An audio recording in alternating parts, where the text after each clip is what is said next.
Greetings, beautiful people. Are you good? I'm good, guys. All right, welcome to the platform. Today we are talking discretion versus discrimination, right? Discretion versus discrimination, right? All right, guys. My name is Tebus Kosana. Welcome to the platform. The platform, it is the labor guide, the labor relations guide. All right, let's get to it, guys. Examining the potential legal ramifications of the failure to appoint a potential employee, right? The recruitment and selection processes are critical operational aspects of any organization, although employers generally have complete discretion, right, in determining who to appoint for a respective position. There are exceptions to how this discretion can be implemented. If a prospective candidate is not appointed due to unfair or irrational reasons, there may be adverse legal implications, right? South African labor law, specifically the Employment Equity Act, protects prospective employees by promoting equal opportunities and fair treatment in employment. Employers are obligated to take steps to promote equal opportunities in the workplace by eliminating unfair discrimination in any employment policy or practice. This obligation is also incumbent on recruitment processes. Therefore, employers must be wary of the potential consequences of unfair and irrational recruitment processes.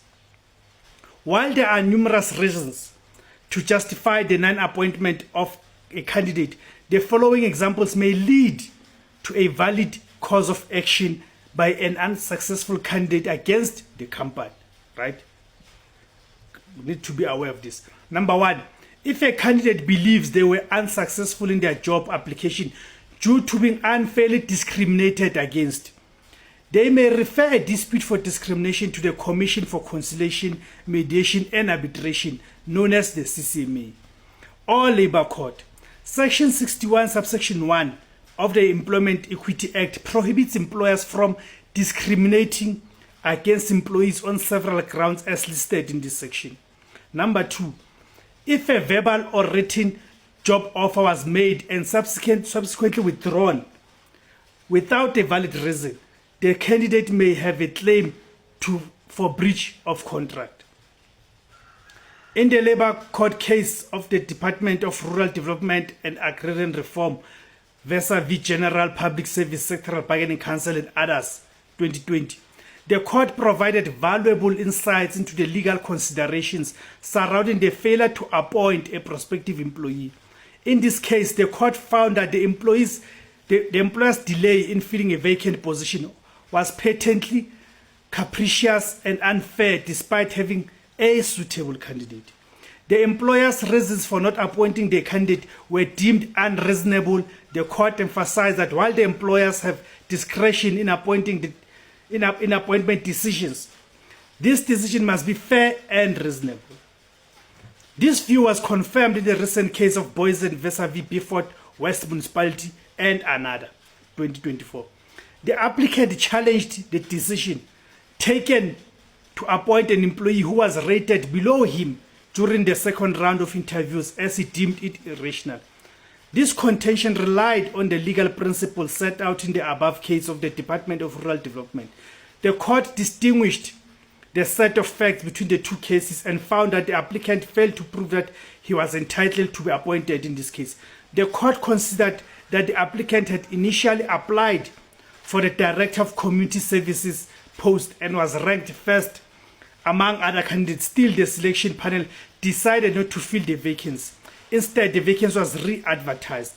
That decision led to the applicant reapplying for the post and undergoing another round of interviews. Still, this time he was rated second out of the three shortlisted candidates, and the panel decided to appoint the third rated candidate. The court found that the subsequent events that had taken place will render an order reviewing and setting aside the respondent's first decision unenforceable. The court also determined that there was no rationale for the council's decision to vote for the appointment of either the first rated or the third rated candidate and overlooking the applicant. However, it found that the applicant could only be entitled to the appointment if the first rated candidate had declined the offer of appointment. There was never an offer or appointment made to the first rated candidate to accept or reject, and he did not contest his non-appointment. He effectively accepted the respondent's decision. Therefore, even though the respondent acted irrationally, the employee could not prove that he would have definitely been appointed. This case, with its unique circumstances, provides an important keynote in that our courts will determine each case on its merits, right? The test remains whether an employer's discretion to appoint a candidate is justified based on the reasonableness and fairness of his decision. A failure by the employer to appoint candidates on fair and reasonable grounds can result in adverse consequences, as the disgruntled candidates may exercise their right of recourse by referring a dispute to the CCMA. Employers can minimize the risk of unsuccessful candidates referring legal disputes by understanding the legal framework and implementing fair recruitment practices.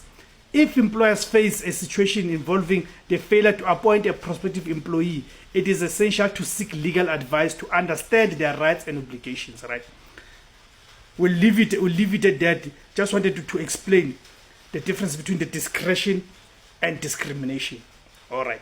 Please remember to like, share, comment, but mostly importantly, remember to subscribe to the channel. Let's grow the audience. Let's share these videos to the wider audiences to ensure this information reaches as much wider audience, to ensure people are informed. Thank you very much.